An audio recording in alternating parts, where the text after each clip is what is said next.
Morning, Judge. Hey, what's going on with you? How much are you? Right around. Yeah, I want to go back to bed.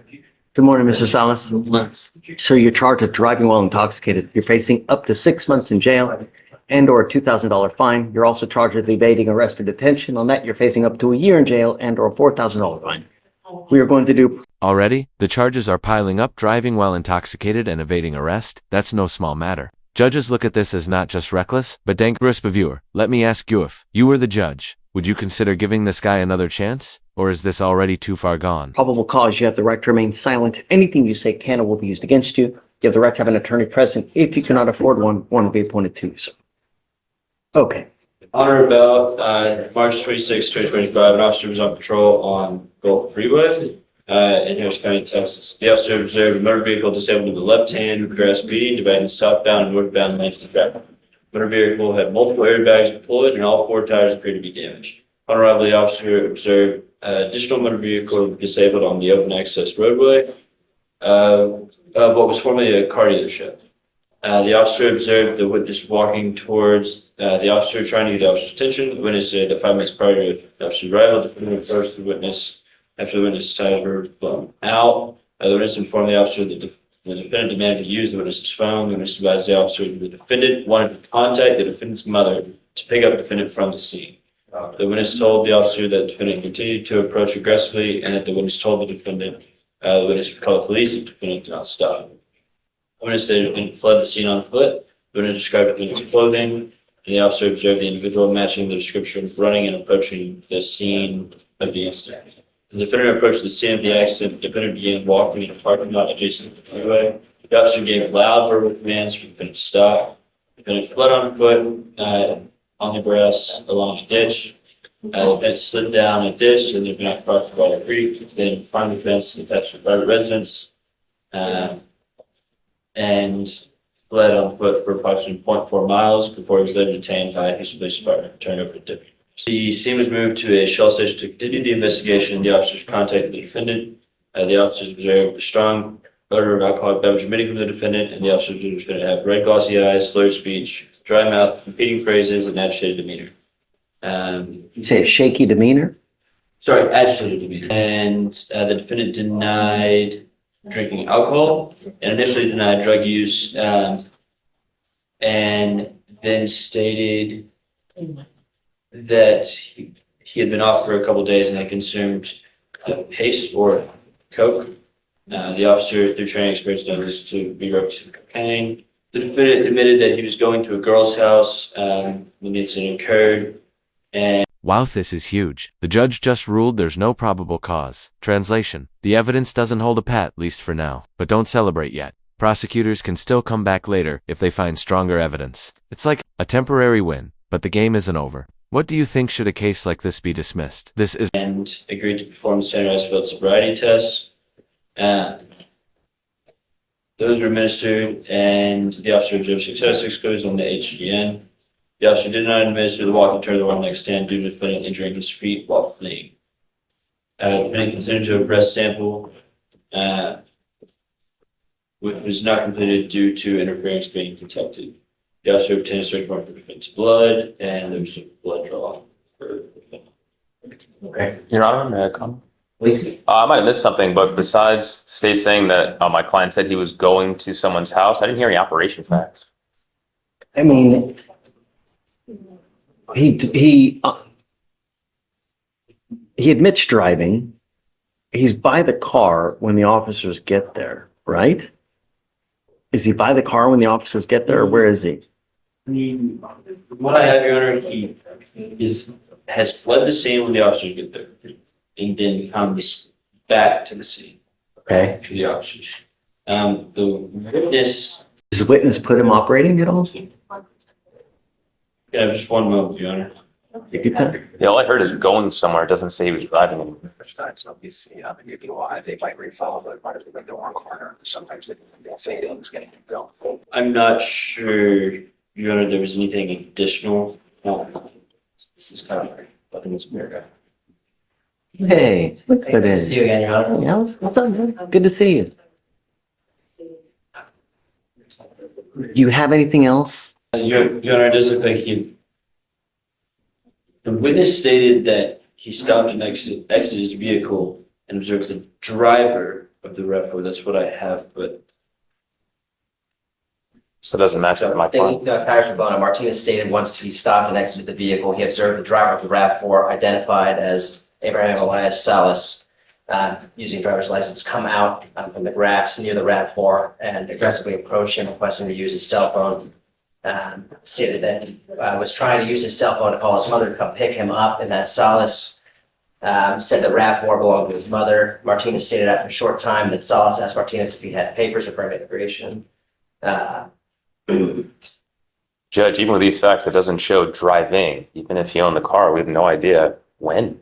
There's no facts to say that he was driving the car, that he admitted to driving the car. I don't see operations. So Salas stated that he was driving the RAV4 because he was going to a female's house and continued to speak. Salas then stated that he ended up in the grass because he was scared.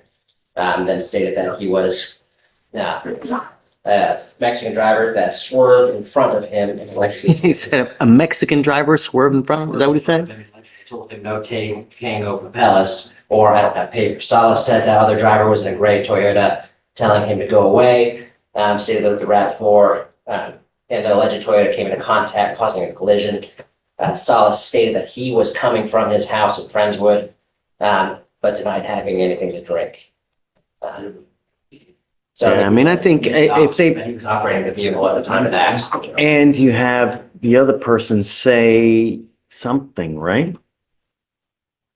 they say that it was, they identified him as the driver. They just never say they saw him driving or operating the vehicle. So I believe that they believe, based off the circumstance, that it was a driver. I don't know if the witness actually saw him driving, but we have to prove the driving facts is that Breed fired to a police prior to his arrest. He admits that he was driving the vehicle at the time of the accident, and the vehicle was found at the scene of an accident. It was found nearby. Was observed coming out of the grass nearby. We can find him in a driver. Although it's an admission, Judge, it needs to be an admission plus. I don't see that being enough for the plus. Mr. Salas, I'm going to find that there's no probable cause in your case.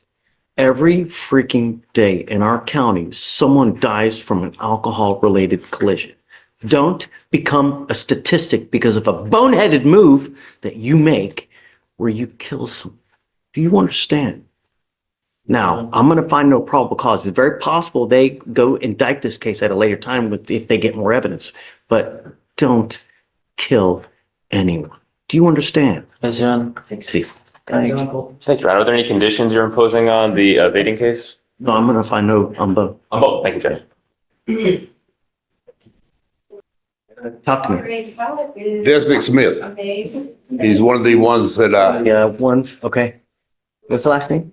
Smith, Desnick, did you do? Out of Louisiana, one of those four guys that you already talked about. He's the one that did not have he was a passenger, not the one with the weapon. There were 3 passengers. I talked to his mother. How old is this kid? He's awful young. I can't, he's got the computer, I don't. He looks awful young. I talked to his mother. His mother's willing to post bond and able to post bond if it's reasonable. Therein lies the question. What is reasonable? Right. 1,500 would be reasonable. He's coming back in. I know. Nelson, did they respond? What's that? Did they respond on Nelson? Smith, please, bring up Mr. Smith. Okay, yeah. This is where it gets tricky. Crossing state lines in a stolen car that bumps everything up to a felony real quick. The judge's big question, is this kid a danger if he's released? You can feel the tension freedom hangs in the balance. Of a $1,500 bond? Audience, if you were in the judge's shoes, would you risk letting him out? We're on Smith. Okay. Smith's coming out now. Black claims that they told them that they were not going to mess with it. We're still waiting for the official word from Florida. What's that name of that city? I don't know that, I just went by the county. It's another one of those. I've been mispronouncing, Natchitoches. I've been mispronouncing I county. know. Morning, Mr. Smith. How's jail? The worst experience of my life, bro. Makes me really happy. It's supposed to be. You know, the idea of jails are that you learn. And unfortunately, we have people that just don't get it. No matter how long the sentences are, no matter how cold the bars get, they just don't get it. You're wanted out of Louisiana for this, this car. Yes, sir. Your lawyer's asking for me to set you a bond, but I don't know. I've never met you before. I don't know you. You know, one of the things that I consider is, number one, are you going to go back if we set you a bond? Number two, are you a dangerous person? Because I don't want to set you a bond and then you leave a wake of destruction on your way to Louisiana. I mean, I don't want that. Yes, sir. So, Mr. Kim, tell me about Mr. Smith. Your Honor, this now defendant, along with 3 co-defendants, stole a vehicle out of Louisiana and transferred state lines on the same day and was apprehended in Harris County. He's facing a felony charge there due to the fact that they transferred state lines within 24 hours of stealing the vehicle, which was captured on surveillance video. State would be opposed to a bond as state considers him a flight risk. Any prior criminal history? No, Your Honor. Judge, he is from Natchitoches, Louisiana, which is where the offense is from. His family lived there and he was born there. They moved to Manning, Louisiana. I talked to his wife and his girlfriend. His wife? Mother. 23. That's what I His call it. mother and his girlfriend. Okay. I spoke to his mother, Sophia Smith. She lives in Manning, Louisiana. She will post his bond. And I spoke to Sophia Smith and she'll come over and pick him up. That's, and transport him back to Louisiana. Here's the thing, Mr. Smith, is I need you to understand that we don't play games. If I set you a bond and you make that bond, we give you 2 weeks to go turn yourself in. I will, sir. I promise. We don't play games. So if you fail to do it, I'm going to revoke that bond. I'll set it at 0. I'm going to issue a nationwide warrant for your arrest. I'm going to get you because you can't run forever. And the next time you will not get another one. Do you understand? Okay. I'm going to set you a bond at $1,500. Here's the other thing. Life is short. Life, when you end up with a bunch of convictions, it doesn't become a fun life. What makes life fun is you get knowledge. And when you get knowledge, you buy things because you get money. But you only do that when you go out there, school, learn, get a good job. That's what life is about. I'm not picking up convictions. So that's nothing. I'm in college right now too, sir. That's why it's kind of creative. I'm Really in college? in audio arts. And now with all this, really? Dude, when you hang with boneheads, it doesn't end up well, you know? Get a clue so you don't end up back here. Mr. Smith, I'm going to set your bond at $1,500. Just, Mr. Smith, Yes, sir. don't disappoint us, man. Do something with your life. Don't become another statistic. $1,500 and then do right, man. It's not hard in this life, you know? All right, we got you, buddy. Thank you, Judge. So if he can make it, I'll print out the reset for him to sign and I have the waiver withdrawal for you to sign. 'Cause he's- I'll bring that. Don't send him back yet. You got some. Yeah, so I'm typing up the reset right now, but the waiver withdrawal is there for you to sign. You're Jeffrey Chauvin. Yes, sir. Mr. Chauvin, you're charged with criminal trespass. You're also charged with resisting arrest.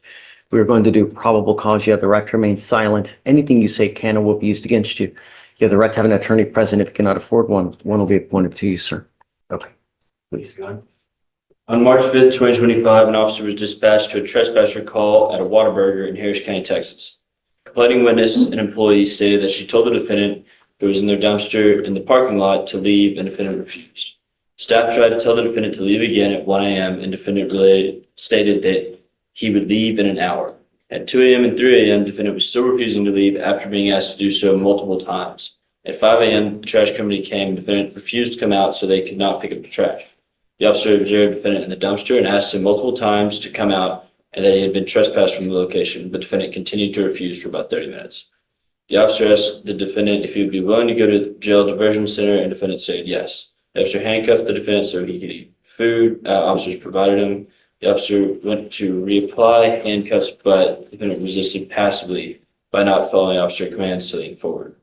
The defendant verbally stated, "No, I'm going to keep my hands here." After several attempts and defendant not following verbal commands, the officers removed the defendant from the vehicle and put him on the ground so he would not hit his head. While officers attempted to handcuff the defendant actively resisted by pulling his arms away from officers. The officers still took defendant to the jail diversion center, but upon arrival, the defendant said he did not want to be there and just wanted to be released, so he was rejected. While en route, the defendant had taken his seatbelt off, put his handcuffs in front of his body. The officers told the defendant he would have to be handcuffed behind his back, and the defendant agreed. Officers told the defendant to lean forward, and the defendant stated, "No, you're going to have to shoot me," and actively resisted by pushing his body onto the officers in an attempt to escape from the patrol vehicle. The defendant stated he would stop resisting once officers loosened up control, and when officers did, he would go back to actively resisting by attempting to get out. The officer was eventually able to secure the defendant. The defendant broke the officer's nail on the right hand, and officer sustained minor bruises to his finger and forearm. I'm charged with the assault. I'm a peace officer, Mr. Chauvin. I'm going to find that there's sufficient probable cause to go forward with the case. Do not go back to this Whataburger. Yes, Your Honor. Do not go back to this Whataburger. Do not pick up any new cases and show up to court. When you show up to court, good things happen. If you take off again, it's not going to go well. We've already given you, this is your second PR bond. Do you understand? Yes, sir. I was not told I had court the first time. I was homeless. I was sleeping in a dumpster. Okay, well, when I I don't want woke you to say anything now because I don't want you to hurt yourself. Let me give you a lawyer. They'll be able to talk to the lawyer how to resolve this case. Just, we're going to give you a future court date, most probably. If you miss it again, I'm going to issue a warrant. You're not going to get a third PR bond. Do you understand? I have to remain in Houston until this. Well, let me get you a lawyer. We can talk and try to see how we go forward. For now, let me just have you go to Victoria, sign a reset. I'm going to have you take a seat in the jury box, and then we're going to get you a lawyer here momentarily. Okay? Please. You are Mr. Scott Sanders. Mr. Sanders, you're charged with criminal trespass. You're facing up to 6 months in jail and or a $2,000 fine. We're going to do probable cause. You have the right to remain silent. Anything you say can or will be used against you. You have the right to have an attorney present. If you cannot afford one will be appointed to you, sir. Okay. On March 25th, 2025, officers initiated a subject stop at a Walgreens on East Mount Houston Road, Harris County, Texas. Officers observed a defendant sitting outside the entry holding a brown cardboard sign, panhandling. Officers approached the defendant. Defendant stated, "Okay, I'm leaving. They told me to leave. I'm leaving. Don't take me to jail." Officers asked consent to pat down the defendant. The defendant consented to the pat down. The officers observed a green leafy substance in a plastic bag located on the defendant's person. The defendant stated he forgot the marijuana was there, but that it was only kush. Officers observed an additional plastic bag containing a green leafy substance. The officers observed the marijuana to weigh 0.045 ounces. The complaining witness was identified by their Texas driver's license and advised that the defendant has shoplifted multiple times and has been trespassed. Complaining witness informed the officers that complaining witness asked the defendant to leave prior to the officer's arrival. Complaining witness advised officers that the defendant initially left the property. Complaining was unaware of the defendant's return to the store until the officers contacted him outside the store. Officers note defendant's theft case was against that Walgreens and was dismissed. Officer notes that the defendant has been criminally trespassed from the same Walgreens. Officers also noted that they did observe a meth or crack pipe on the defendant's person.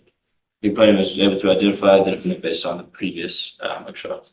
Mr. Sanders, I'm going to find that there's sufficient probable cause to go forward with your case.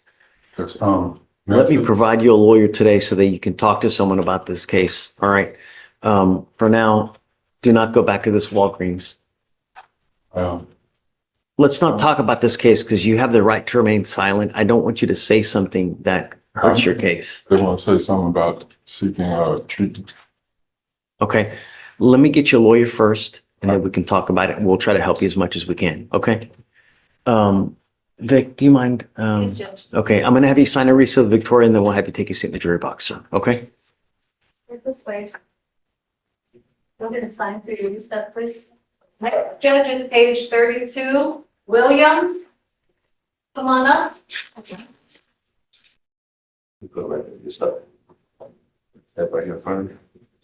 Good morning, Mr. Williams.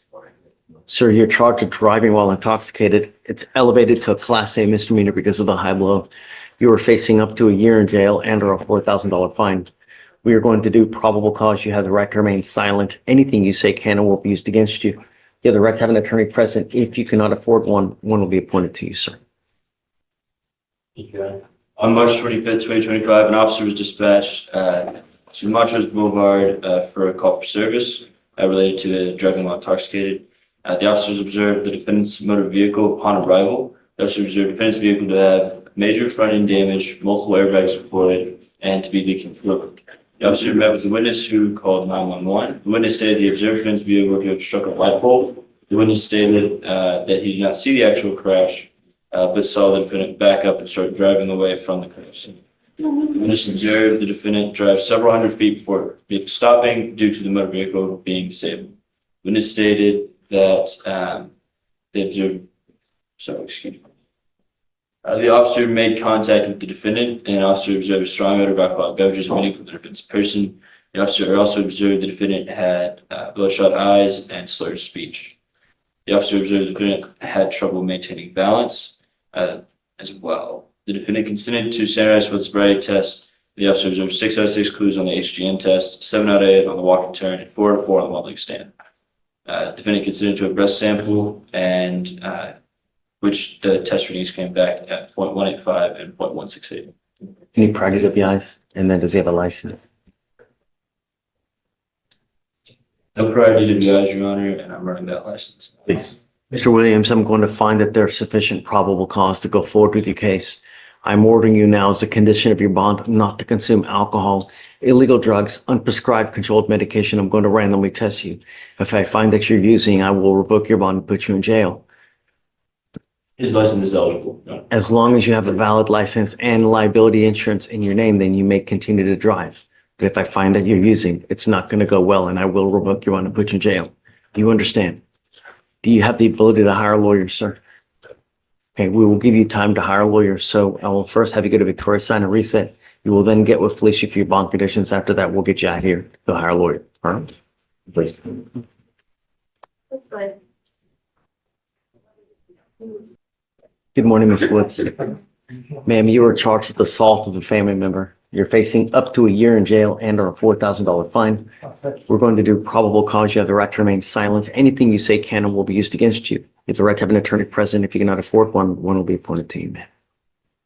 On March 26, 2025, in Harris County, Texas, officer was dispatched to a disturbance call. Officer met with the complaining witness who stated that he and the defendant were in a sexual relationship. Complaining witness stated that he and the defendant got into an argument over the Wi-Fi password. The defendant punched the complaining witness in the face, head, causing pain.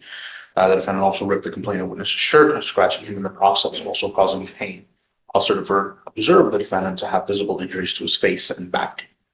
Do we know whether he wants to have contact? No, it's not. He does not want He to. does not. Okay. Ms. Woods, I'm going to find that there's sufficient probable cause to go forward with the case. A protective order has been issued in this case. I would get to know it. If you do something to violate the protective order, the state can and probably will file a violation of protective order against you. It's one of the worst cases you can pick up. I am ordering you now as a condition of your bond not to have any contact with this person and not to be in possession of weapons. If you violate this, we will revoke your bond and put you in jail.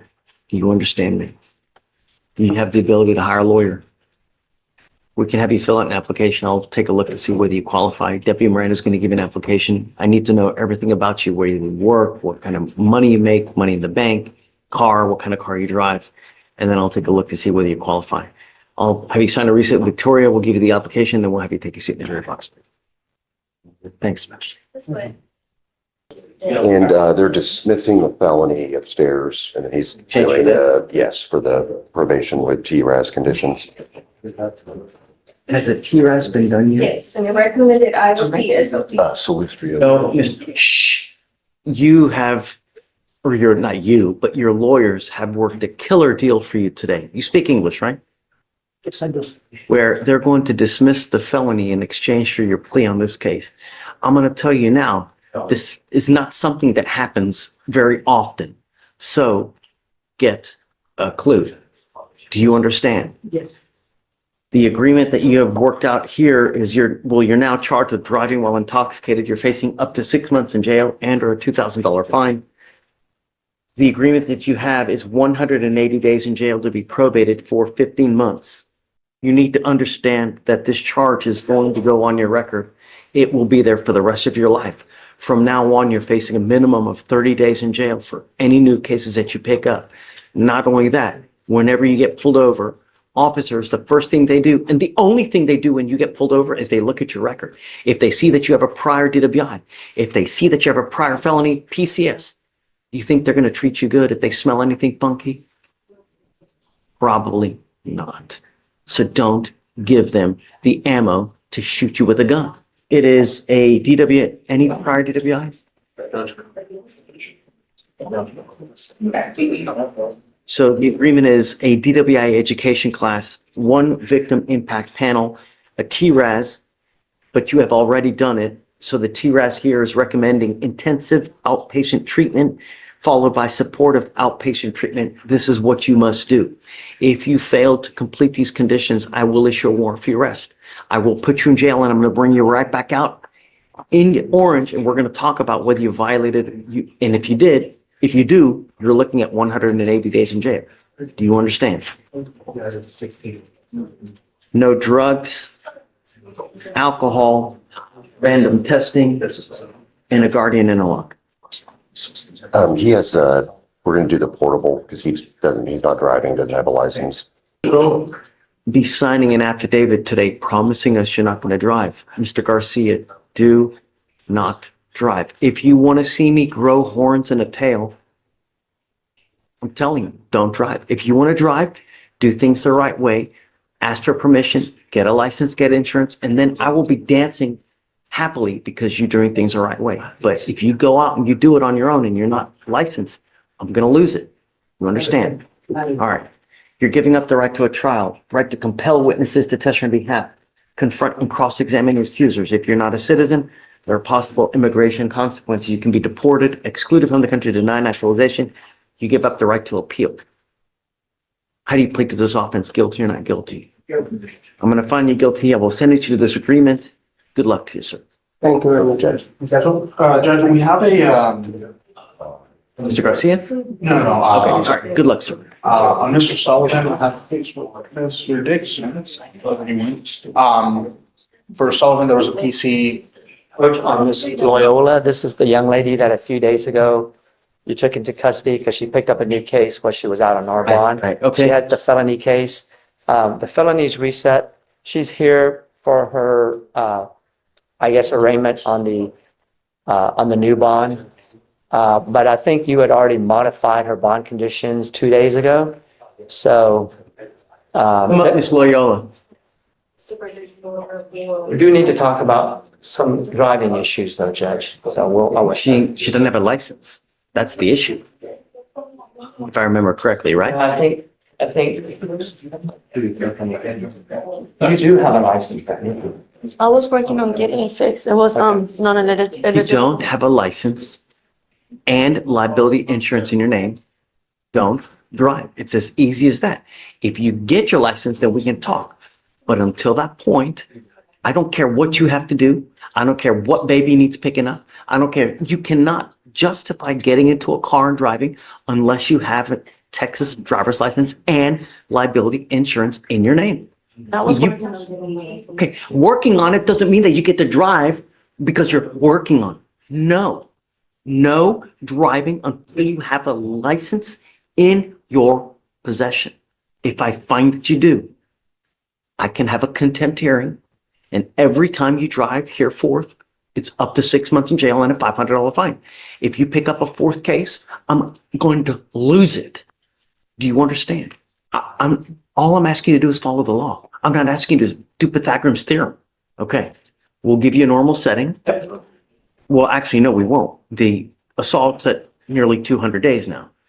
Is this your case, Sebastian? Yes, it is. Discovery complete? I believe it is, Judge. I'm trusting. Judges, it's the problem is it's the same transaction out of the felony court, out of the felony case. So I've tried to reach out to her felony attorneys. She tells me that it's bad communication with that particular person. So I'll have to try to really hard to find out because she's hoping Right that here. Yes. Mr. Gould, Mr. Gold was here. That's the lawyer. Yeah, I saw him today. Did you speak to him? And does he know the, Yeah. okay, so I guess he knows the situation. I tell you right now, Judge, I just as far as the assault, the only thing is that there's some CPS records. I still don't know if the case is closed because obviously they don't give it to us until the case is closed. But apart from that, I mean, does that really come in this case anyways? it can. So typically the things that would be in there is typically they do an interview with defendant, they do an interview with the kids. I mean, unless it's relevant, I don't know, but. Yeah. Um, I mean, but you are right. I mean, it is a case by case basis. Can you tell me when that felony is reset to? Felony is reset to the 21st. and is there an offer in the felony case? I believe the note is, I mean, essentially the offer upstairs is that if she takes something on the misdemeanor, then we'll get rid of the felony. Okay, so they're set for 4/21. I'll give you the same day after the day it's clear trial here. Gotcha. 421, Judge? 21. Right. Is there any I would way imagine that's probably a global offer for everything. Can we go 422? Sure. Okay. But then she'd be coming that day and then the next day. She's on bond. Right, I got you. up to you. But hopefully I'll talk to her. If we can get the deal together, then I might just bring her back before then to get it done. Okay, but after that setting, those clear trial. I got you. Got it. All right, John. Thank you, Judge.